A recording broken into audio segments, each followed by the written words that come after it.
శ్రీకాకుళం అరసవిల్లి సూర్యనారాయణ మహాక్షేత్రం.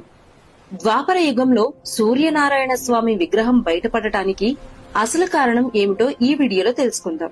ద్వాపర యుగం చావు బతుకులో నీటి కోసం ఎదురు చూస్తున్న ప్రజల రోదనతో బలరాముడు తన నాగలితో నేలను చీల్చగానే భూమిలో దాగి ఉన్న జలశక్తి నేలపైకి వచ్చింది.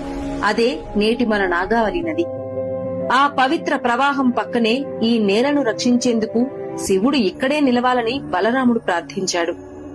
దేవతలంతా చేరి ఉమారుద్ర కోటిలింగేశ్వరుని ప్రతిష్ఠించారు. ఈ మహా కార్యానికి సాయంత్రం ఏకాంత సమయానికి చేరుకున్న ఇంద్రుడు శివపార్వతుల దర్శనం కోరగా నంది అతన్ని అడ్డుకున్నాడు. అవమానంతో మండిపోయిన ఇంద్రుడు దూసుకెళ్లగా నంది ఒక్క కొమ్ముతో అతన్ని ఆకాశంలోకి విసిరేశాడు. ఇంద్రుడు రక్తమోడుతూ నేలపై కూలిపోయాడు. అప్పుడు ఒక అగ్నిజ్యోతి అతని ముందుకు ప్రత్యక్షమైంది. అది సూర్యుడు. కలియుగంలో భూమిని రక్షించేందుకు నేను ఇక్కడే కొలువవుతాను అని సూర్యుడు చెప్పాడు.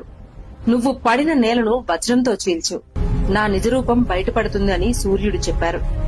ఇంద్రుడు వజ్రాయుధంతో నేలను కొట్టగానే భూమి హృదయం పగిలిపోయింది. అందులోంచి వెలిగింది దివ్యమైన అరుణశిలతో స్వయంభూ సూర్యనారాయణ స్వామి. ఆ విగ్రహం వెలసిన క్షణంలోనే ఇంద్రుడి శరీరంలోని ప్రతి గాయం, ప్రతి నొప్పి ఒక్క క్షణంలో మాయమైపోయింది.